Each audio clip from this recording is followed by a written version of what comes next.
Bueno, vamos a dar inicio a esta nueva sesión que tenemos de Brújula Metropolitana. Hoy ha sido un día muy movido, estuvo la marcha de LGTB y eso ha paralizado mucho la forma de que la gente se pueda mover. Y también el día de hoy, bueno, pues tenemos este compromiso porque la situación que priva en nuestro país y en el mundo requiere de una visión crítica, de un análisis profesional y de una interacción con las personas que vivimos en México y en toda América Latina, para conocer cuáles las consecuencias y las reacciones que nos pueden venir a afectar ante el eminente movimiento que se está dando en Estados Unidos y que en todos los países lo estamos resintiendo a raíz de que también ya van a hacer sus elecciones y de todo lo que ha venido sucediendo con la guerra, con las diferentes amenazas a América Latina, con las diferentes amenazas en particular a México, porque México nuestra cercanía y todo lo que esto ha venido ocasionando, pues nos ha venido afectando, y ahí tenemos las diferentes noticias que muchas veces los diarios, empezando con los diarios norteamericanos, que empiezan a diseminar las informaciones que a veces en México nos generan miedo, nos generan preocupación, y muchas veces sabemos que son fake news, como se les llama, ¿no? Bueno, alrededor de todo esto me parece que es importante la visión de una persona especialista precisamente en el análisis político de América, de todo el continente, de las relaciones de Estados Unidos con los países de América Latina. Y por eso tuvimos el gusto y el agrado de que aceptara nuestra querida amiga, maestra, compañera de muchos años, Laura Carlsen, quien es precisamente una especialista en ese tema. Ella es directora del Programa de Américas del Centro de Política Internacional y también miembro de la Iniciativa Mesoamericana de Mujeres Defensoras de Derechos Humanos. Ella cuenta con la doble nacionalidad, México-americana o americana-mexicana, como lo quieran ustedes leer. Y pues antes ella ha dado una serie de trabajos, ha hecho mucho trabajo como analista política, como periodista y además como comunicadora en diversos medios, no solamente radio y televisión, sino en la prensa escrita a nivel internacional y nacional. Ella también ha estado trabajando como consultora de género y comunicaciones para Just Associates y la Iniciativa de Mujeres Nobel. Ella se ha manejado siempre en el ámbito internacional por las causas justas. Yo recuerdo que cuando la conocimos la primera vez que estábamos en la Roma, ella llegó ante una convocatoria que hicimos por la gente que estaba en favor del uso de la marihuana. Y en ese lugar ella fue que se acercó a la conferencia, que fue muy masiva, estuvo muchísima gente para que se discutieran y se generaron ahí varias posturas diferentes, y bueno, ella en ese tiempo nos hizo esa intervención que fue muy interesante su punto de vista. Entonces el día de hoy, bueno, pues nosotros hemos estado platicando con ella acerca de qué es lo que está sucediendo precisamente. Ella se presenta en varios medios, últimamente está con la gente de Rompeviento, yo la he visto en algunas de sus presentaciones, pero además ella ha estado en Desinformémonos, en Counterpunch, en la Foreign Policy in Focus, Al Jazeera en la versión en inglés, en Telemundo, en BBC, en la CNN y en numerosas otras estaciones que pues han estado... Colabora en Rebelión. Sí, también en Rebelión. Es larga su trayectoria y ha escrito cientos de artículos y cientos de documentos que aportan siempre al análisis que se le da a la situación que nos envuelve a estos dos países y América Latina.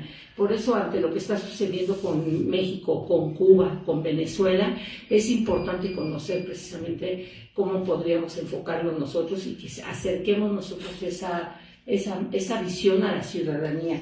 Entonces, sin más preámbulos, los dejo precisamente con la maestra. Salud. Ella es licenciada en Bachelor, se les dicen en Estados Unidos, ¿verdad? ¿Cómo es el título para las licenciaturas? Entonces, ella hizo en Pensamiento Social e Instituciones de la Universidad de Stanford y una maestría en Estudios Latinoamericanos de Stanford. Entonces, tiene todo su pasado académico vinculado a la problemática y al interés sobre América Latina, pues porque prácticamente es nuestra mexicana madre y asentada en este país que siempre sí, entonces los dejo con ella. Bueno, muchísimas gracias por esta introducción y por la invitación de estar aquí y por recordarme también la primera vez que nos vimos, porque yo pensaba, nunca me imaginaba, de hecho, que el tema de la guerra contra las drogas podría revivir de la forma más virulenta que estamos viendo en este momento. Y esto va a ser por supuesto, uno de los ejes cuando hablamos y analizamos es la relación Estados Unidos-México como pretexto para la injerencia de los Estados Unidos y para los esfuerzos militares, incluso las ejecuciones extrajudiciales que se están llevando a cabo, ya más de 211 personas que han matado en el mar, en el Caribe y en el Pacífico Oriente, muy cerca, a veces no sabemos qué tan cerca a las aguas mexicanas incluso.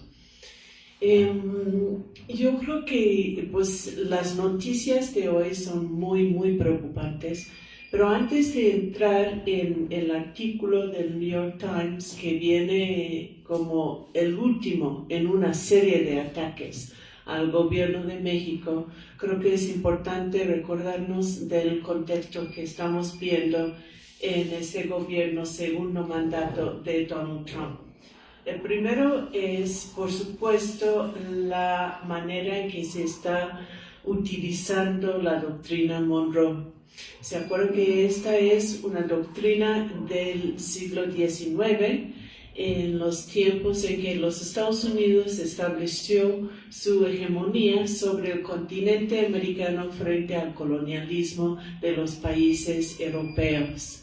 Esta doctrina sobrevivía en muchas formas, volviéndose un eje del imperialismo, de las múltiples injerencias, tanto militares como de otras formas, que se han visto en las décadas desde que se anunció.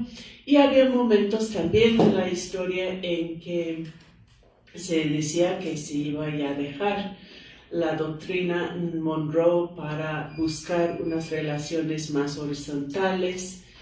Hay siempre grupos progresistas en el Congreso. Hace poco, incluso antes de la elección de Donald Trump, hicimos un evento en el Congreso para ya declarar la muerte de la doctrina Monroe y establecer las líneas de otro tipo de relación. Pues pasó todo lo contrario con la elección de Donald Trump. Y no solo se revivió esta doctrina colonialista, sino se estableció lo que llaman el corolario Trump. Y esto lo que dice es que literal está para prevenir y disuadir la migración masiva a Estados Unidos, un hemisferio cuyos gobiernos cooperan con nosotros contra los narcoterroristas, término que inventó Trump, los cárteles y otras organizaciones criminales transnacionales, un hemisferio que permanezca libre de incursiones extranjeras hostiles o de la apropiación de activos clave y que respalde las cadenas de suministro clave, críticas y garantiza nuestro acceso de los Estados Unidos continuado a ubicaciones estratégicas clave. Ahí está la referencia indirecta a China, por supuesto, En otras palabras, afirmaremos y haremos cumplir un corolario de Trump a la doctrina Monroe. Pues esto es muy grave porque se está básicamente reclamando todo el continente para los intereses de los Estados Unidos, que ahora están definidos ni siquiera como los intereses de la nación de los Estados Unidos, sino de un grupo muy reducido de oligarcos súper ricos. Ahora tenemos el primer billonario con Elon Musk y el círculo, en la familia incluso, de Donald Trump, porque sus intereses también son personales, y un círculo muy cercano al gobierno de los Estados Unidos. La doctrina, el corolario, lo que dice es que vamos a, pues la traducción sería ampliar y reclutar con una estrategia de, por un lado, con los gobiernos ya aliados con el gobierno de los Estados Unidos, con presidentes de la ultraderecha, exigir más alianzas, más tal de la soberanía nacional de estos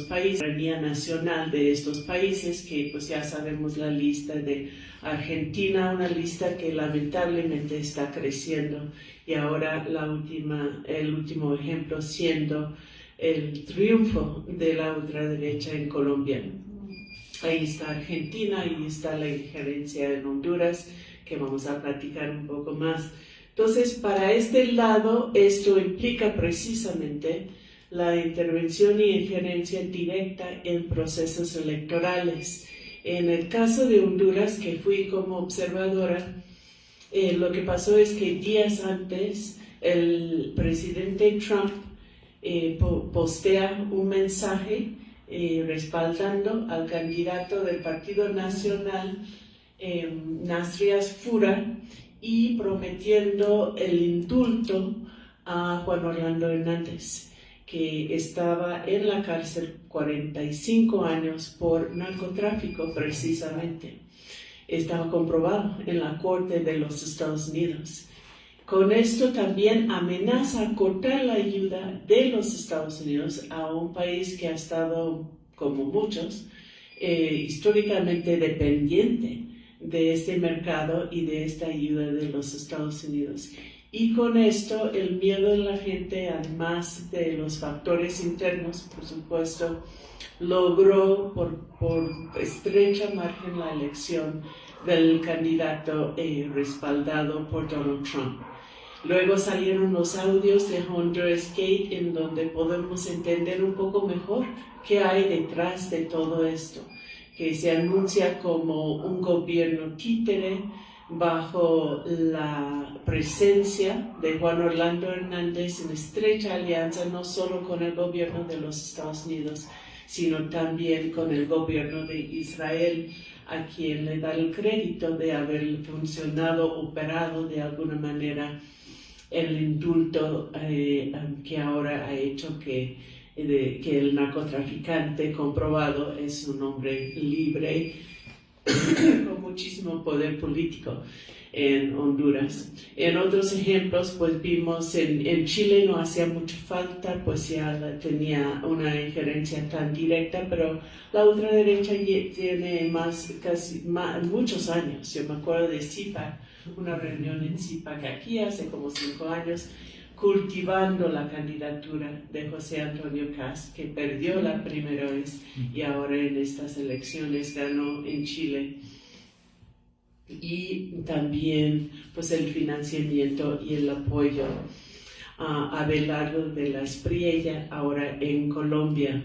Pues estos son sus maneras de ampliar la injerencia y de reclutar a los aliados en el continente que estamos viendo. La razón por esto, la estrategia global en términos de la hegemonía global de los Estados Unidos, un gobierno que está cada vez más de la ultraderecha y más autoritario, es constituir una base en América Latina, una base política, estratégica, geopolítica, pero también una base para suministro de recursos naturales para esta transición económica que es también pues basada en la inteligencia artificial. Entonces tiene una dependencia muy fuerte en las tierras raras y una serie de recursos que se están convirtiendo en recursos que generan una competencia a nivel global. Nosotros, como América Latina, estamos entonces destinados a ser el suministro, como dice abiertamente, a los Estados Unidos y sus industrias, y eso implica ir directamente contra los derechos de los pueblos indígenas que habitan ancestralmente estas tierras en donde se encuentran muchos de estos recursos, contra comunidades campesinas y por supuesto contra el concepto y la práctica de la soberanía nacional. Además de la injerencia en elecciones, también está la estrategia militar. Parte de esta estrategia del gobierno de Trump en alianza con la ultraderecha, que también lleva años organizándose con el apoyo de Steve Bannon y ahora Stephen Miller y otras personas que se han dedicado a apoyar la ultraderecha en todas partes del mundo. Es muy importante para ellos eliminar y no derrotar en las urnas ni otra cosa, sino eliminar la izquierda en todos los países. Esto es una estrategia electoral, pero también es fuertemente una estrategia mediática y una estrategia militar. Para los países que tenían gobiernos de la izquierda que desafiaban la hegemonía de los Estados Unidos, Venezuela y Cuba, pues ya hemos visto que ha pasado en enero la invasión a Venezuela, que se ha vuelto pues, un estado casi pues totalmente subordinado a los intereses de los Estados Unidos, y ahora las presiones contra Cuba, que son cada vez mayores. Día tras día hay más sanciones. Los más recientes son sanciones personales contra el presidente Miguel Díaz-Canel y su esposa y miembros de su familia, y también sanciones contra las empresas paraestatales en Cuba. Esto por encima del bloqueo de petróleo que ya tiene casi estrangulada a la isla. Estamos viendo pues un fuerte propósito de resistencia y defenderse desde Cuba, y también actos de solidaridad desde los pueblos de América Latina que tienen una postura clara, pero tienen poco margen frente al poder militar de imponer estas medidas por parte del gobierno de los Estados Unidos. Rápidamente, pues en Estados Unidos hay una división un poco entre los que piensan que pueden hacer una solución negociada por parte de los intereses económicos de los Estados Unidos en la isla, y otros como Marco Rubio, de hecho Marco Rubio, ¿no?, que quieren un cambio de régimen o muerte, y cuando decimos muerte quiere decir muerte de la población cubana en resistencia. Pues en esto estamos día tras día y forma parte de esta estrategia para toda la región. Hay otros contextos que son importantes cuando vamos a hablar del escenario electoral en los Estados Unidos y por qué tiene un impacto en particular en México y América Latina. Y el otro que es muy importante es el fracaso de la guerra contra Irán. Donald Trump entró pensando, convencido, dicen muchos, por parte de Israel, que iba a ser una guerra fácil, de tomar el petróleo y de tomar el control de esta parte importante del Medio Oriente, y resultó un estancamiento en que no pudieron lograr nada, ¿no? Y lo que sí lograron fue la desaprobación de la vasta mayoría de la población de los Estados Unidos. Se calcula, bueno, el Pentágono dice que hasta ahora, porque no termina esta guerra, a pesar de todos los anuncios de un memorándum de entendimiento y de un cese a fuego, eso ha sido de 29 mil millones de dólares directamente, pero se calcula el costo en términos de a ver, ¿dónde está la? En términos de lo que ha pagado la gente por el alza en el precio de petróleo en más de 40 mil millones de dólares. Esto contribuye a la inflación. La inflación es un punto muy sensible, sobre todo en tiempos electorales en los Estados Unidos. Entonces nos lleva a una situación en que hay este memorándum que no ha logrado controlar el estrecho de Hormuz. Hoy mismo había más ataques en esta zona, los buques no están pasando, Israel no, y eso fue parte del supuesto entendimiento, no ha dejado de bombardear al Líbano, ¿no? O sea que llamarle cese a fuego es un abuso del término, que no tiene ningún sentido, y decir que la guerra ha terminado pues aún más. Entonces, pues sigue esta situación que le está teniendo un costo político muy, muy alto a Donald Trump. Esto entonces nos lleva a una situación en que respecto a las elecciones en noviembre en los Estados Unidos, Donald Trump está en su momento de baja aprobación de 37%. Los expertos están diciendo que tener ese nivel sostenido no ha pasado en décadas en los Estados Unidos, en este momento de una presidencia, o sea que es históricamente el más bajo que se ha visto en 20 años. Y esto genera una cierta desesperación.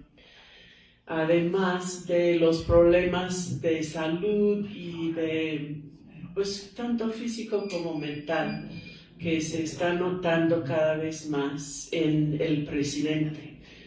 Pues, en muchos sentidos, un líder fascista débil puede ser mucho más peligroso que un líder fascista fuerte, por esta posibilidad de acciones irracionales, acciones sobre todo para probar fuerza, muy macho, es también una lógica muy patriarcal, y se ha notado por los ataques a los derechos de las mujeres y el lenguaje que utilizan también de dominación y de conquista. Y tiene una gran necesidad de comprobar fuerza, de verse como el hombre fuerte antes de las elecciones. Esto otra vez pone a América Latina en la mira del gobierno de los Estados Unidos, del gobierno de Trump. No está claro si esperan tener, o sea que una acción fuerte contra Cuba es difícil en ese momento porque también se sabe por las encuestas y por lo que pasó y está pasando en Irán que la población está en contra. Se ve que a pesar de la debilidad económica y en recursos de la isla, pues el compromiso de resistencia por parte de la población es fuerte y no va a ser fácil. Aunque hace 2 días Trump otra vez dijo, no, Cuba será más como Venezuela que como Irán.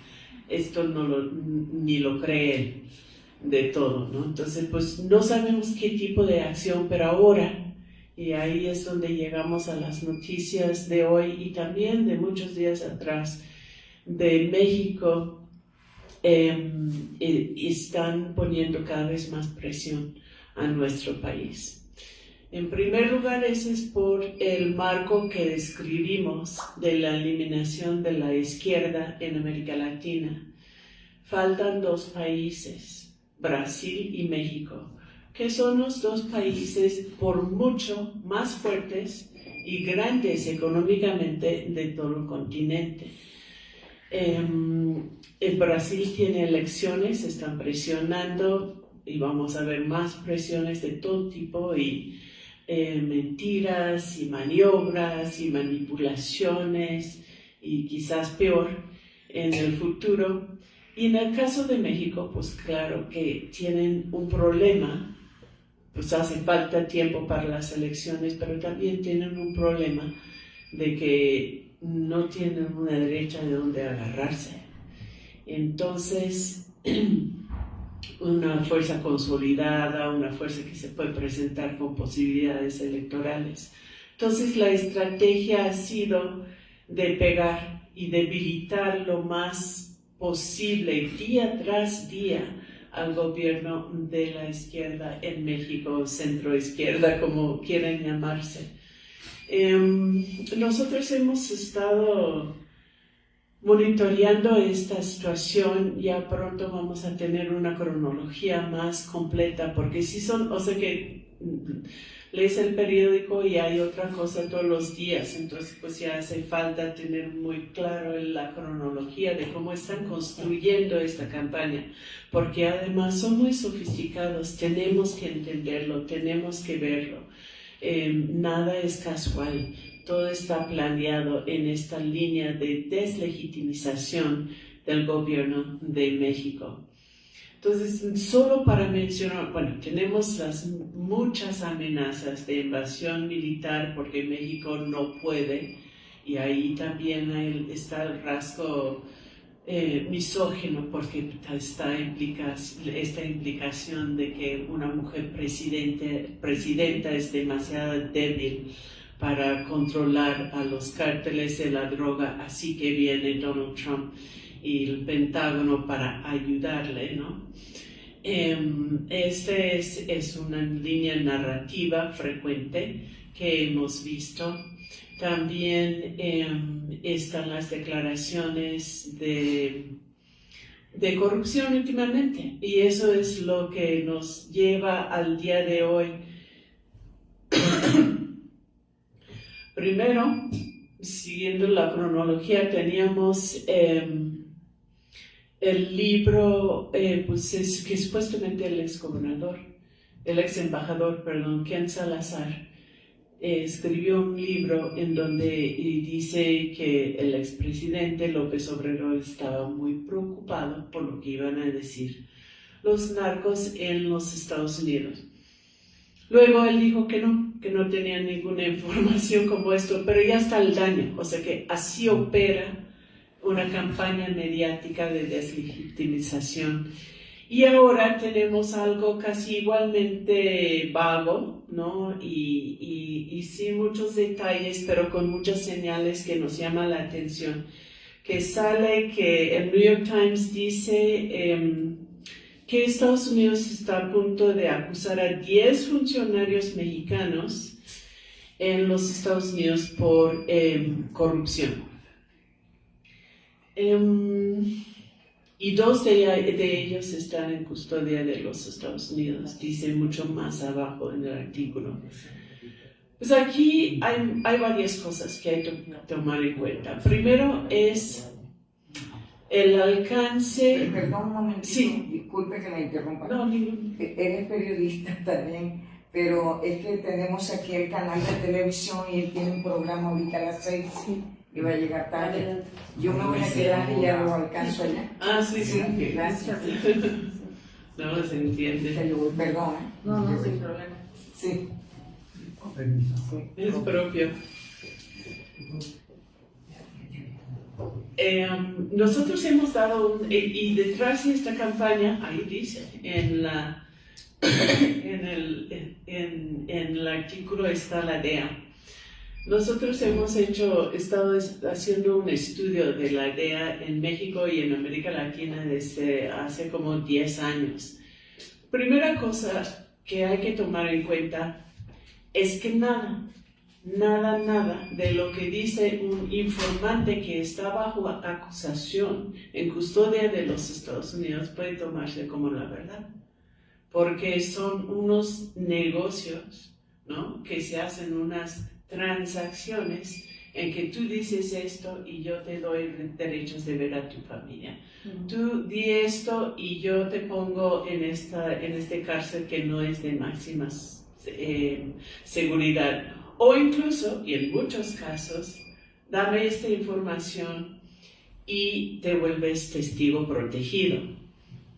Ahora, lo que dicen, he hablado con varios agentes de la DEA y lo que dicen, la manera que se justifica esto, en que a veces incluso liberan a narcotraficantes que saben que son homicidas, que saben que estaban directamente involucrados en el narcotráfico, es que sacrifican a los peces pequeños para ir tras el pez grande.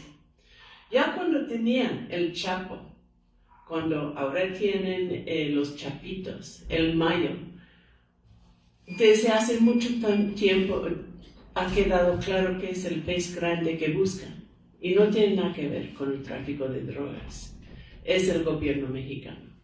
Lo que buscan, y no el pez grande en términos de pez grande en el narcotráfico, vuelvo a decir, es el pez grande en términos de a quién quieren pegar desde el gobierno de los Estados Unidos.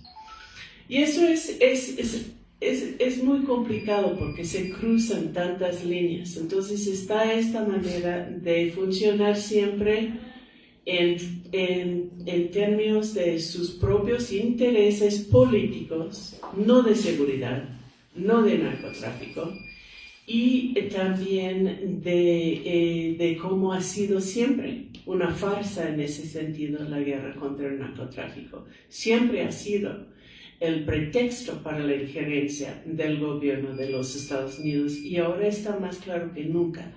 En muchísimos sentidos, pues no hay que ir más lejos que liberar a un narcotraficante como Juan Orlando Hernández de Honduras, pero hay muchísimos más ejemplos de esto. Así estamos, y este artículo, si vemos más lejos, y bueno, pues está también, como empezaba a decir, que ¿quién le da derecho a meterse en la política interna de los Estados Unidos y sobre todo cuando uno toma en cuenta el nivel de corrupción que existe en los Estados Unidos? De ahí no se escucha nada de quién permite que las drogas crucen la frontera a los Estados Unidos.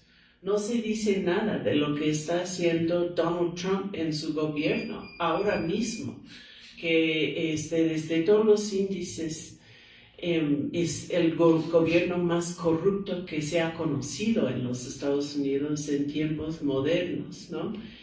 No se dice nada de los bancos estadounidenses que están involucrados en el lavado de dinero todos los días y que esto es lo que les da liquidez y ganancias.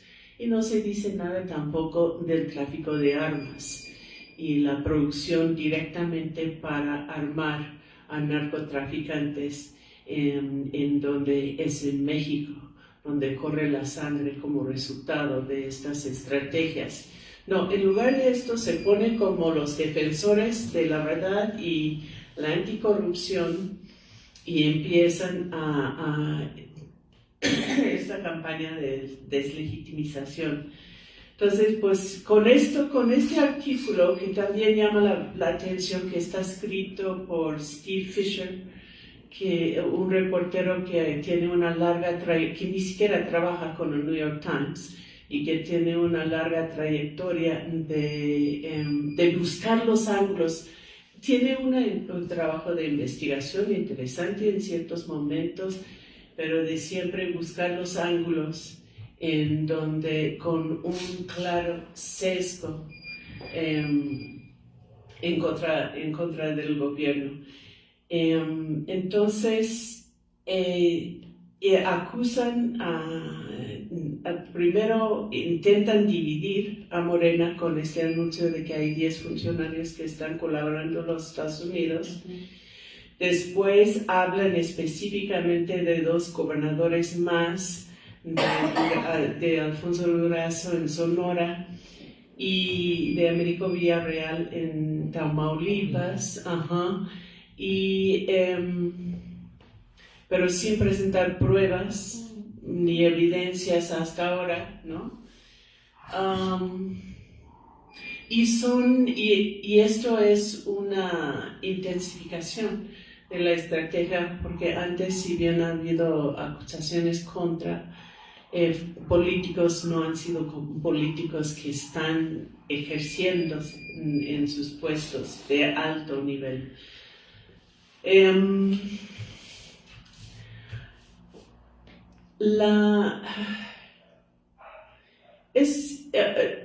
Con todo esto no estoy diciendo nada sobre la culpabilidad o inocencia de estas personas.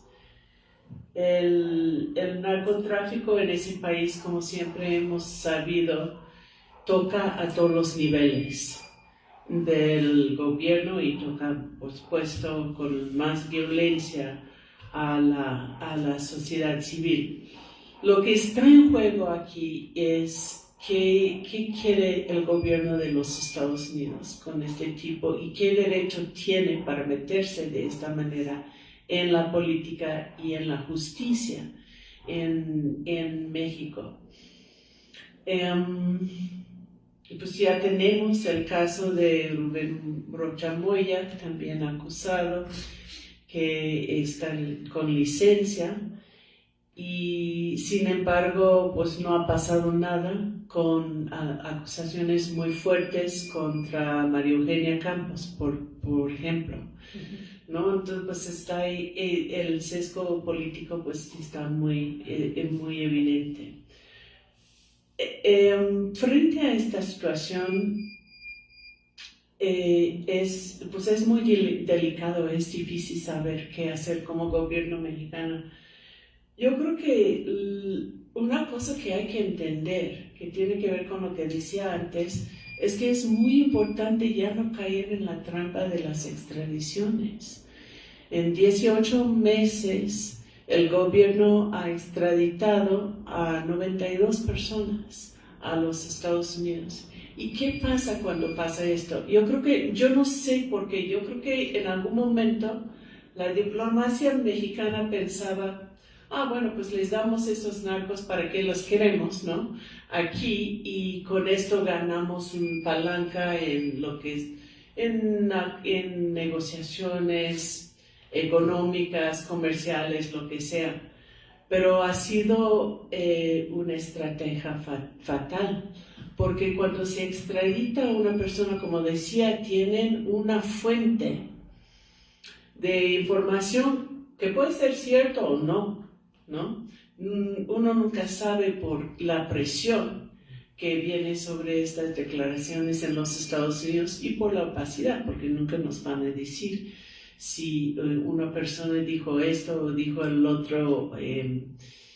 Es una zona gris en que, bueno, pues es imposible defenderse, porque pues está fuera de nuestras manos y no hay investigaciones reales, sino una serie de declaraciones diseñadas para ejercer presión política o para hacer ver mal a un cierto gobierno. Pues en esto estamos en ese momento.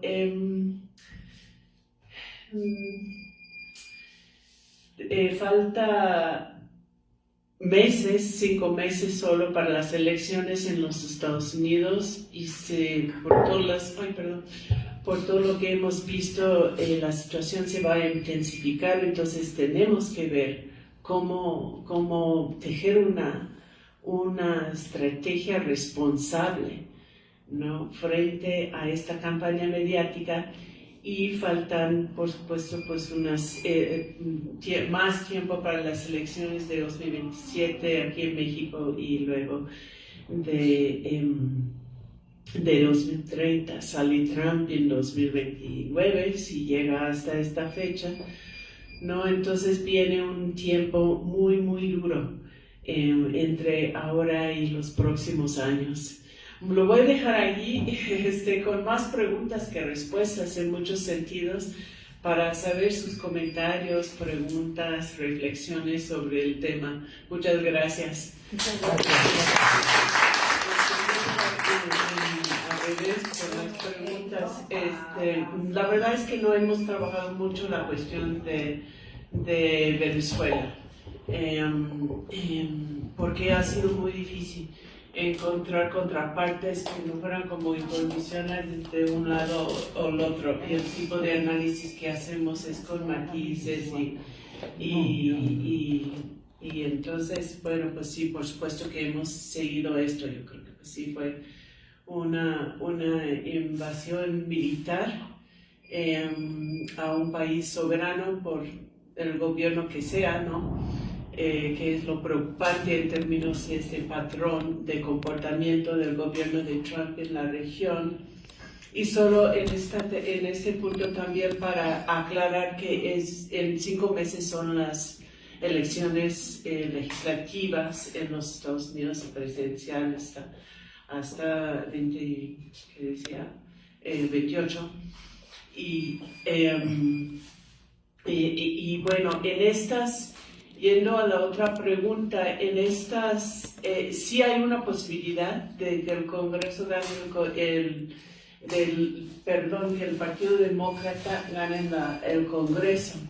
Ahora estaba buscando antes de venir encuestas, pero es un poco pronto para verlo, porque no terminan el proceso incluso de primarias. Entonces todo depende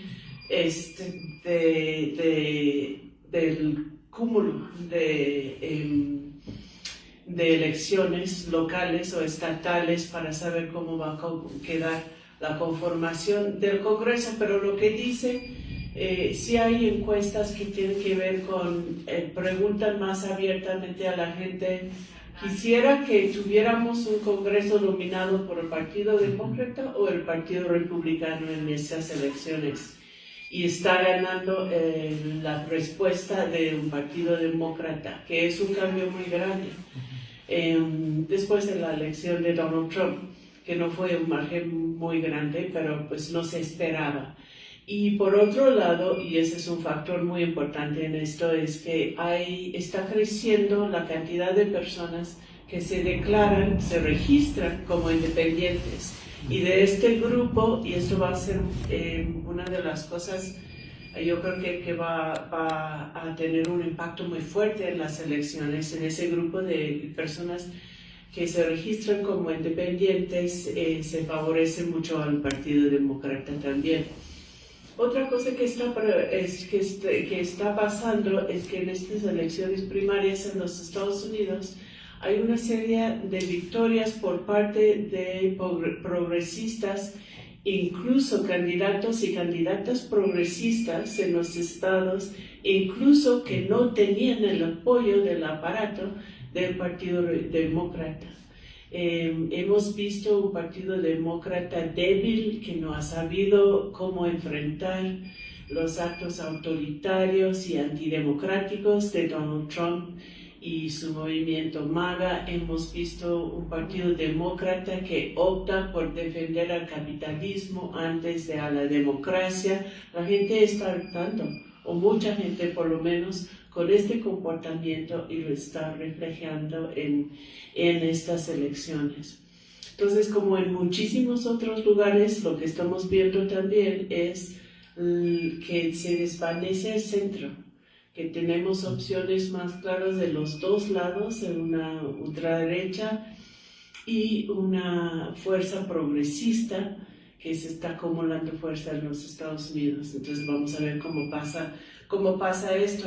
Por otro lado, déjame ver los otros. Yo creo que sí es importante pensar no diría como contraataque, o sea, pero se puede pensar en términos futbolísticos, ¿no? Pero en algún momento el gobierno de México, que está en plenas negociaciones de Tratado de Libre Comercio, lo cual complica también el escenario, tendrá que tomar algunas posturas, no solo a favor de la soberanía en una línea que se ha declarado por lo menos claramente.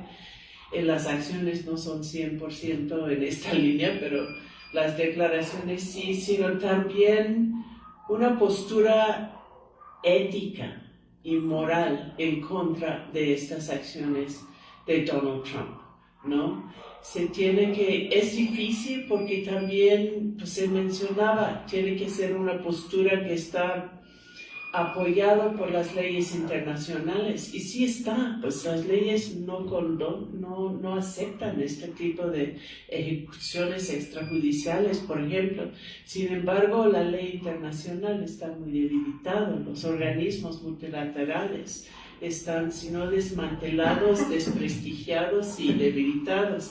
Entonces, es difícil para un país tomar ese tipo de posturas, pero va a ser necesario, porque si no marcamos postura en un momento en que pues empezamos a ver el fascismo cada vez más claramente en los Estados Unidos, entonces pues qué tipo de gobierno es, ¿no?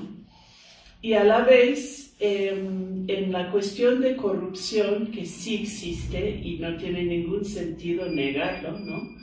Pues lo importante es seguir con procesos mexicanos. Otro problema con la extradición es cuando aceptas una extradición para que criminales que han cometido sus crímenes, incluso en territorio nacional, sean enjuiciados en otro país.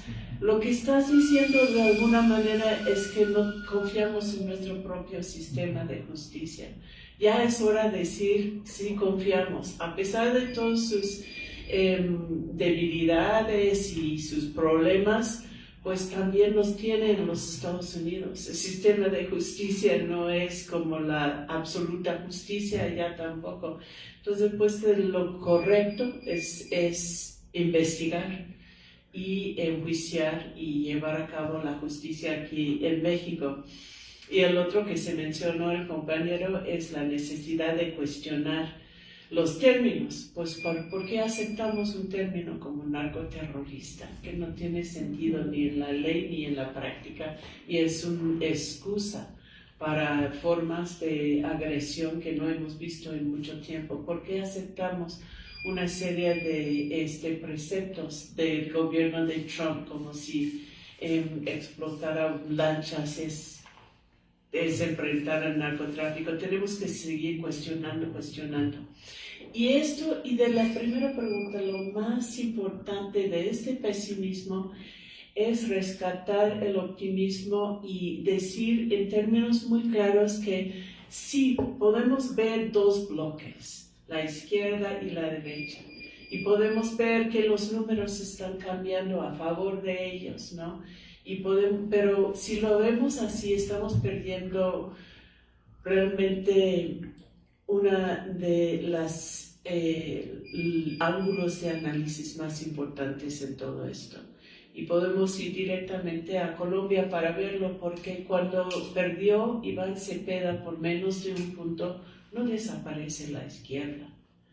La izquierda está más fuerte, inmediatamente anuncia que va a hacer un recorrido por todo el país.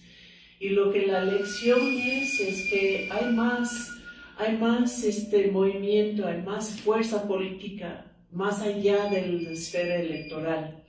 Y si vamos a ganar elecciones y si vamos a tener fuerza para construir una verdadera elección, tenemos que tejer estas relaciones de movimientos. Y yo creo que ahí hay una lección muy importante para el gobierno mexicano, porque la idea, pues la actitud ha sido, pues ya ganamos las elecciones como voluntad del pueblo, entonces ya no necesitamos de los movimientos.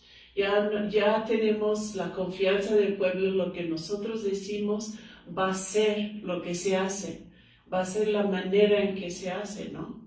E incluso esto ha llevado a criticar y a deslegitimar a movimientos aquí en México. Si no se empieza a construir una alianza con la base, una alianza no de depositar un voto, sino una alianza activa que responde a sus necesidades y sus demandas, se puede perder este vínculo y ya no se puede defender una fuerza política partidaria, aunque en este momento parezca muy fuerte, ¿no? Se abre la puerta a la ultraderecha cuando pasa esto en cualquier país, y creo que es una de las lecciones que hemos visto. Esta necesidad, nosotros tenemos aquí una población que sabe organizarse, que sabe levantarse por sus derechos y por sus demandas, y no va a quedar así, no va a relegar esta responsabilidad a un gobierno y un partido, cuando sabe que es necesario, pues ser activos por sus propios causas y demandas. Bueno, pues con esto me quedo, y muchas gracias de nuevo por la invitación. ¿Usted no cree, maestra, perdón, que Venezuela ha sido un mal ejemplo para los otros pueblos? Cuando decía el compañero que por qué está ganando la derecha, yo creo que Venezuela fue un mal ejemplo con este gobierno que tuvimos con este señor, ¿verdad? Porque era un disparate. Yo creo que los muchachos dirían, bueno, es la izquierda que está en Venezuela, ¿no? Y entonces, pues... Ha habido muchos errores también. Sí. Perdón, le agradecemos a la maestra, a nuestra querida maestra Laura Cárcel, de haberse tomado el tiempo de venir, y le vamos a hacer la entrega de un reconocimiento para que se acuerde de nosotros y que los tenga presentes. Y bueno, quedaron algunas preguntas de la gente que estaba en línea, pero bueno, ya después lo vemos, eso no es sin problema. Y muchísimas gracias de verdad por estar aquí.